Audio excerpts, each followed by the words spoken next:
So I'm Mr. Milimo, and today we are going to learn something about laboratory animals.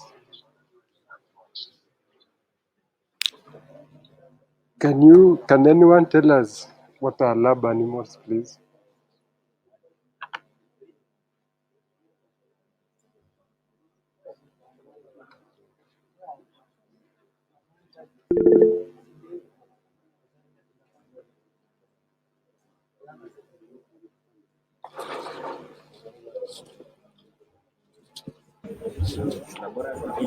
So, laboratory animals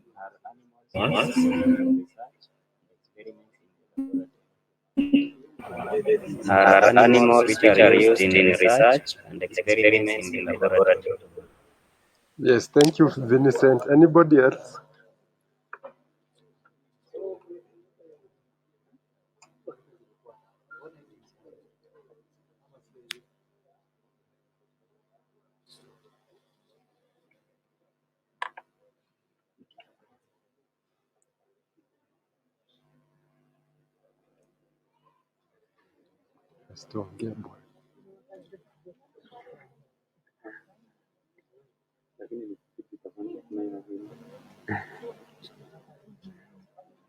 Okay. Laboratory animals are the animals kept in the lab to be used for research.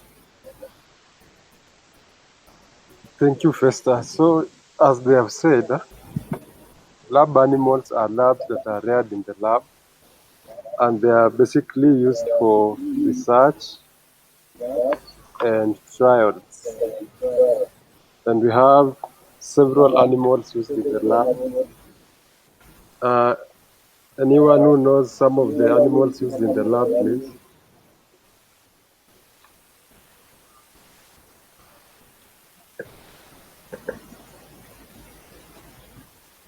You have the rat. You have the rats. Yes. Yes. Yes, we have rabbits. We have rabbits.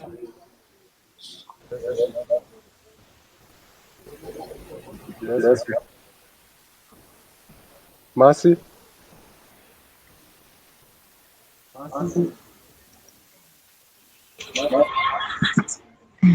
Mice.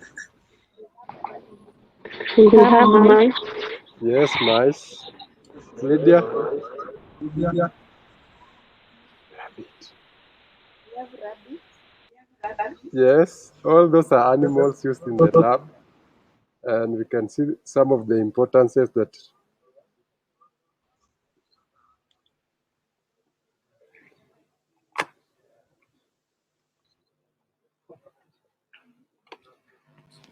So as you can see, we have the mouse, which are most frequently used in pharmacology and genetics of mammals.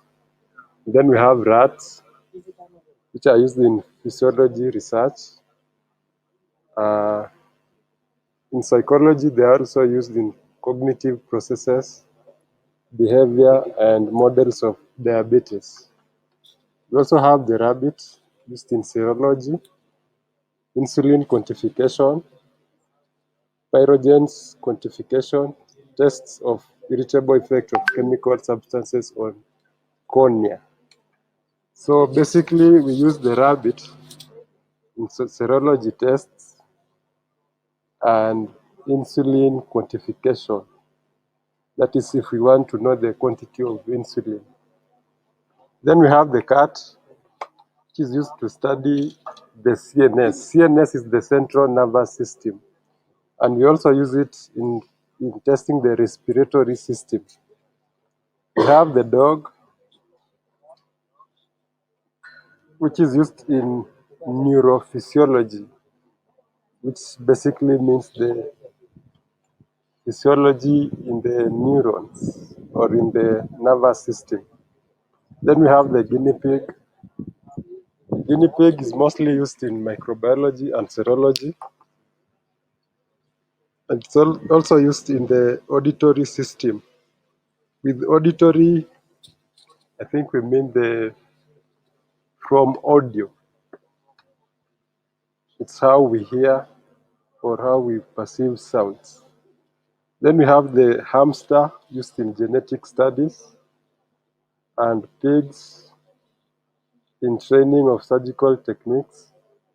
In pigs, I think you know the skin is close to the human skin. That's why we use it in the surgical techniques. We also use it in testing cosmetics. Then we have the primates. Primates, I know, they mimic the human genetics. And that's why we use it for the rhesus. We also use it in neurology and virology. We have the frog. We use it in physiology of blood circulation and electrophysiology.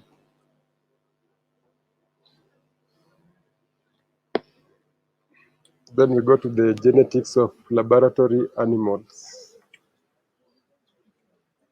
We have isogenic, which means they are genetically defined strains. By being genetically defined, there is uniformity of the genetics of all the individuals.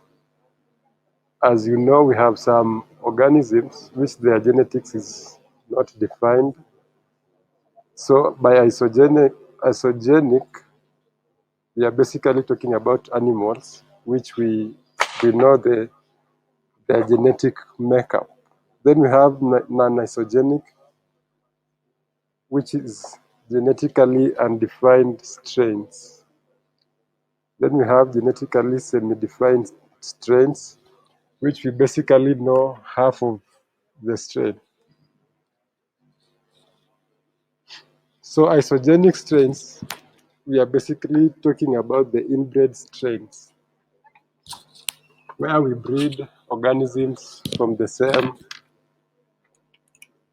same generation or from the same offspring. We can take a brother and a sister, or a parent and one of their offsprings.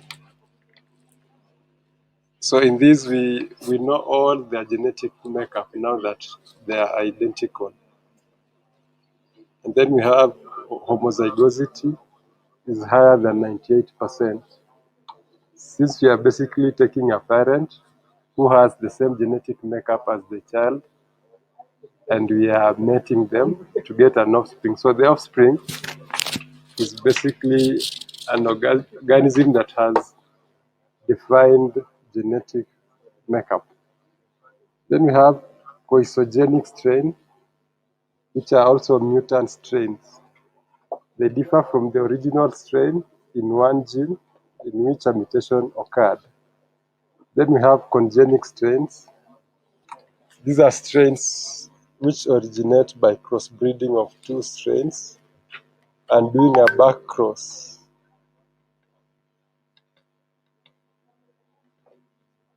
Then we have the presence of specific genes of one strain on genetical background of the second strain.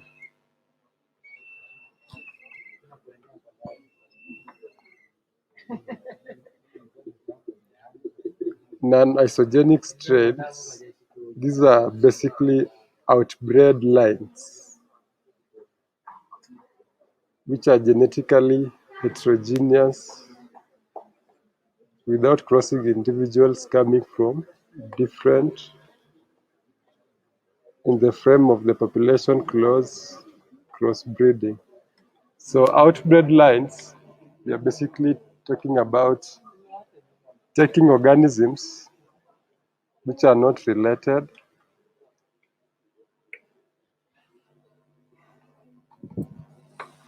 We are taking an organism from a different family, then breeding it with a different family. So their genetic makeup is not closely related, and we get an offspring which has a different genetic makeup. Advantages of this, it's cheaper and easier in production, and the findings have more general validity. The disadvantage is that it's less homogeneous set and higher number of animals is necessary. Then we also have genetically heterogeneous lines, which originate by crossing of several inbred strains, followed with breeding according to principle of outbred population. Then we also have outbred selected lines, which in an outbred population, given the phenotype, is selected. So in laboratory animals, we also have the animal models of diseases, which we use mutant animals, transgenic animals, and then we have knockout animals.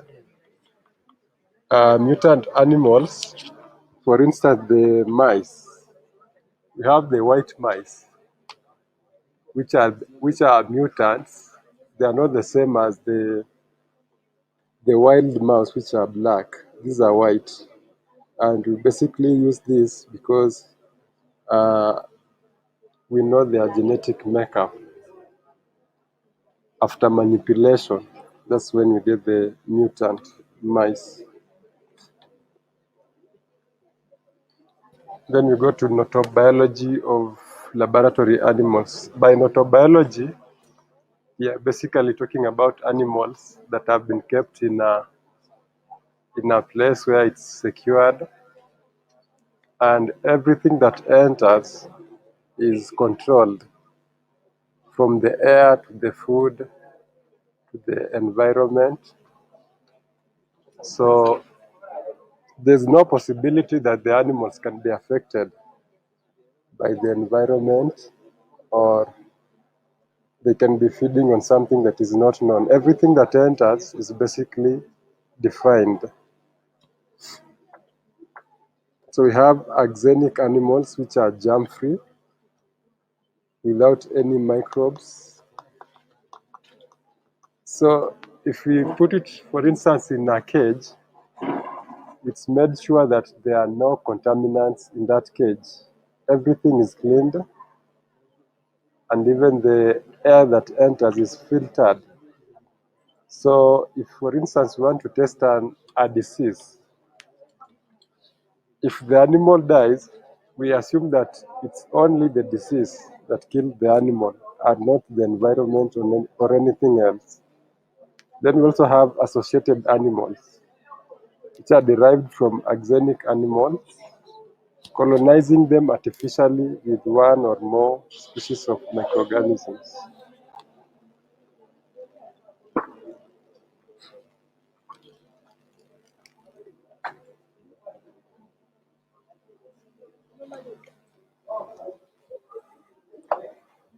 Then we have the systems of breeding of laboratory animals. We have the open, where we have communication without the barrier. And then we have